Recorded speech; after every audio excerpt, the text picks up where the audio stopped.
In this video, we are going to take a look at a multivariable calculus problem. And we're going to see if we can parameterize a curve where two surfaces intersect one another and see if we can get that down to one single variable. So that's what's coming up today on High Peak Education. Thanks everybody for joining me. This is Paul, and I hope you all are having a great day. Here we're going to take a look at two curves, each of which are represented as some height z, and they're functions of both x and y. In other words, they're functions of two input variables. You could imagine maybe the output variable, the dependent variable, is z. And we're going to see how they intersect together, can construct them in terms of a single function, and that function is indeed just a function of one single variable only, t. And so let's get into today's video. So what we have here is a vector calculus problem where we have two functions, each of two variables. That is to say, we have z's equal to some function of x and y, and these are surfaces. That is, they are functions that have a certain sheet-like nature to them. And what we want to do is we want to be able to see if we can parameterize them in terms of one single variable, and that variable will be t. Okay, so let's read the problem. Find the parameterization for the curve which results from the intersection of the surface z equals x squared plus y squared and the plane 3x plus 3y plus z equals 0. All right, so one thing we want to do is we want to get a handle on what's going on with this problem. So it'll be one of these choices for the answer, by the way. Note that if we plot using some piece of software, and so I'm using a three-dimensional plotting software here, if we plot z equals x squared plus y squared, that is a paraboloid. What do I mean by a paraboloid? I mean that x squared plus y squared in any plane that is parallel to the xy plane, that should be a circle of radius square root of z. So let's see. So if we had, let's say, x squared plus y squared equals 4. So say if we wanted a radius of 2, you could imagine maybe there's 2 right here for x. Let's imagine y is 0, and we should be able to three-dimensionally project upward onto this surface. And when x is 2, then z should be, well, 4. And that's going to be a circle of radius 2. So you can imagine that maybe there's some circle here that has a radius of 2. So that's the radius equal to 2. And that is indicative of a level surface. And what do I mean by a level surface? I mean when z equals 4, we have this circle, and that corresponds to when x is 2, when y is 0, when y is 2 and x is 0, or when, let's say, y is negative 2, or on the back side here, you can't really see it, but when x would be negative 2, y would be 0. Okay, so this is the idea, and it has to be a paraboloid because as z increases, then the radius of that circle increases. Okay, now what about the plane? Well, the plane is 3x plus 3y plus z equals 0. Hopefully most of you know that a plane is basically the three-dimensional surface equivalent of a line.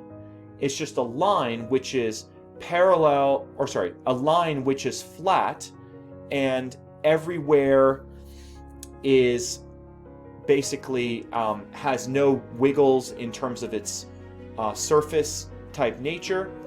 And the idea is that it's ends up being parallel to the coordinate planes, and it's flat, but it actually in this case is not parallel to any of the coordinate planes. So an easier way to express this plane as a function would be to say z equals negative 3x minus 3y. Now it's basically a function of x and y, because z is the height. And notice that you can even rewrite that as negative 3 times x plus y. Now if we plug that into some three-dimensional software, we get this. Now let's take a look at what this is. Notice that here is the plane. Notice that a plane is like a flat piece of paper. It's the set of all points that are basically lines, and you can rotate those lines, but you rotate those lines and that's all the points in the plane. A plane goes on forever as well.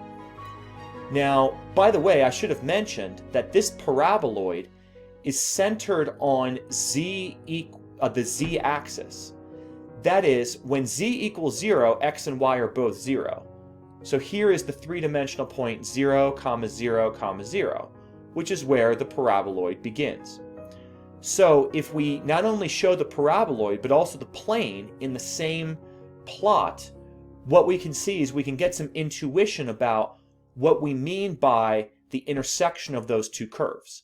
Imagine now the x-axis is this way, the y-axis is this way, and the z-axis is, again, up the middle of this paraboloid, something like so. So this would be the positive z-axis. And notice that this plane is cutting through this paraboloid.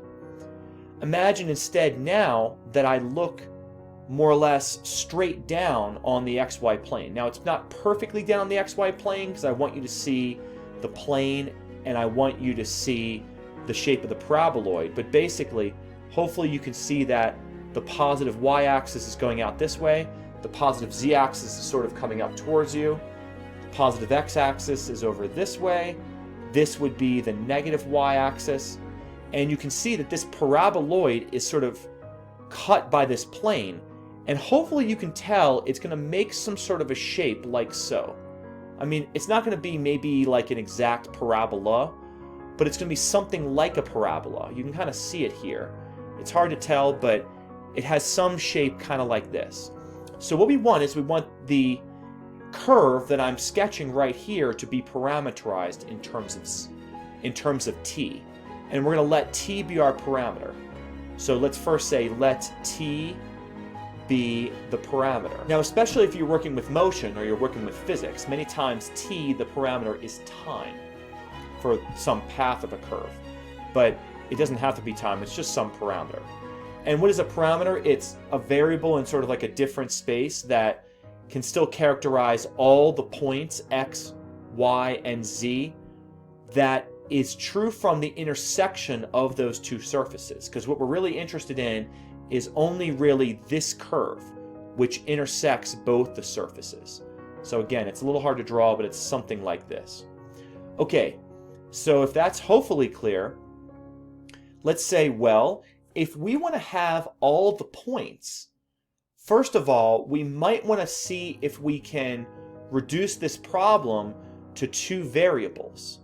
In order to get two variables, set z1 for the paraboloid equal to z2, that is the surface of the plane. So thus we have z1 equals z2 leads to x squared plus y squared equal to, and I'll just use this form, minus 3x minus 3y. Now notice, we can think about that as if it were a function of two variables, that is, x and y only, especially if we complete the square. So let us talk about completing the square. Why might that be a good thing? Because I think we can learn a lot more about the structure of this curve if we get all the x's together, the y's together, and we use constants. So let's first say x squared plus 3x plus y squared plus 3y equals 0. Okay, now let's complete the square. So this is going to be x squared plus 3x plus blank plus y squared plus 3y squared plus another blank equals, and let's just say the blank plus that double underlined blank. And what are these blanks? Well, these are blanks are what completes the square. So hopefully you're aware of this, that you take half the middle coefficient squared, which is half of the coefficient in front of the linear term for each of these setups, and you square it and add it to both sides. So if I take half the middle coefficient squared, that'll be 3 over 2, and we square it, and we have to add that to both sides, so we'll get 9 over 4. And then if we do half this middle coefficient squared, that's 3 over 2, and we square it, and again, that's going to be another 9 over 4. So what should we get when we work this through? Well, we have to factor this, and we have to factor this, so let's do that. So on the next board we have, let's see, it's going to be x plus 3 over 2 squared. And let's make sure that's correct. So let's see, we have x squared plus 3x plus 3 over 2 squared. And 3 over 2 squared should be 9 over 4. Now, let's see. So if we took x times 3 over 2, and then 3 over 2 times x, we'd have 3 halves x plus 3 halves x, that's 6 halves x, which gives 3x. And then, let's see, 3 over 2 times 3 over 2 is 9 over 4. So I think that works. And then likewise, also for y, we have plus y plus 3 over 2, and then quantity squared equals, and let's see, on the right-hand side we had 9 over 4 plus 9 over 4. That's 18 over 4, which is the same thing as 9 over 2. So there we go. Now, by the way, for the right-hand side, basically like a radius or something. Now, we have to ask the question, what sort of a curve is this? Well, I think this is basically like the equation of a circle. And this circle is not centered at the origin. Okay? So at least in terms of the xy plane, this parameterized curve ends up being a circle in the xy plane. Now that's not necessarily obvious by looking at this graph, but that's what this tells us, at least in the xy plane at a constant z value. Okay, so at some constant z value, it's a circle. Now, by the way, let's see if we can confirm that with some intuition. So if z equals 0, then you have x squared plus y squared equals 0, and then you also have 3x minus 3y equals 0. So what would you have? You would have, again, x squared plus y squared equals 0. That was just going to be this point. And then if you have 0 here, you have 3x equals negative 3y. That's x equals negative y. So that's just going to be a line through the origin with a negative slope. And that's the idea. But then as z gets bigger, you still have this to be a circle. And then this cuts it through. So it kind of cuts it through. And again, we end up with a circle. Okay, so that's the idea. So what we want to do is we want to parameterize this in the following way. So if this is a circle, by the way, not centered at the origin, by the way. Since this is a circle not centered at the origin, it's centered at the point negative 3 halves, 3 halves, we need to choose the following parameterization. We need to choose the parameterization x plus 3 over 2 is equal to r cosine t. And then y plus 3 over 2 is equal to r sine t. And let's think about how this is going to work itself out. Notice, if t is the parameter and r is a constant, x plus 3 over 2 is standing as a constant and then cosine t. So if we plug this in here, we'd have r, so I'll do this on the next board. If we plug this in here, we would have, let's see, r cosine t squared plus r sine t squared. And if we work that out, that's r squared times cosine squared t plus sine squared t. And we know this to be what's called the Pythagorean or the fundamental identity, which is equal to 1. And if that's equal to r squared, then we want to think about how can we sort of take the square root of 9 over 2. Well, that's going to be 3 over square root of 2 squared, like that, because that's the same thing as 9 over 2. And notice that that means r is equal to 3 over square root of 2. And if you want to, you can write that as 3 square root of 2 over 2. All right, so now let's finish out our parameterization. So we can say x equals, and then we know what r is now, 3 square root of 2 over 2, that's r, times cosine t, and then we have to do minus, because there was a plus over here, 3 over 2.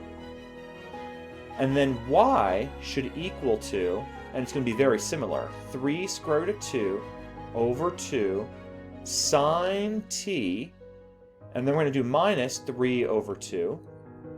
All right. And then finally, we need the parameterization for z. Now for z, we know that there's two forms of it. So z was either x squared plus y squared, or it's minus 3x and minus 3y. So I would suggest let's just do minus 3x times or plus minus 3y. So z is equal to negative 3 times x plus y, which is negative 3 times the sum of these two things.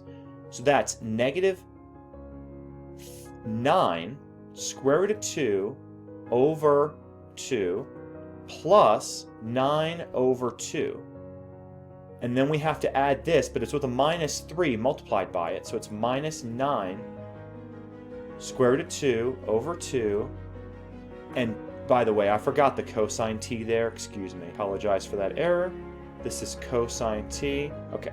And then plus 9 over 2 minus 9 square root of 2 over 2 sine t. And then plus 9 over 2. All right, so if we finish working that out, then z is equal to, let's see, so this is going to be negative 9 square root of 2 over 2 cosine t minus 9 square root of 2 over 2 sine t. And then 9 over 2 plus 9 over 2, that's just 9. 9 wholes. Okay, and hopefully we now have the answer. So let us check to see if there's one of the choices that seems to agree with this. Okay, so it looks like we have 3 square root of 2 over 2, and then a sine, and then a cosine and a sine. So 3 square root of 2 over 2, that's what a lot of these start with, and 3 square root of 2 over 2. And then notice that it's got a minus 3 halves, so this seems good, and then this seems good for letter F. And then we need 9, and then the minus those two terms. So I think that F indeed is the correct answer. So we have solved this problem. Thank you very much for your attention. And so hopefully you learned how to solve what might seem like quite a difficult problem here, but basically we're able to characterize it using a lot of things that we learned earlier in our algebra, pre-calculus, and calculus careers. And look up here in this video. Hopefully you see that I have an animation where I am showing that this is indeed a circle. I'm plotting the x, y, and z coordinates as a space curve. What do I mean by a space curve? It's a curve where the position vector extends out from the origin and t is the parameter, and I'm letting t animate forward with time. And you can hopefully see that it is indeed a circle. So, how are you going to use this in your career? How is it that you're going to take multiple functions, intersect them, and then get something that's interesting? Let us know in the comments, and Let us know what else you want to see on this channel. Thank you for watching High Peak Education. Please smash that like button if you enjoy this content. Please subscribe to the channel to grow the channel. Social media links are down in the description, and we look forward to talking to you in the comments, and I will see you in the next video.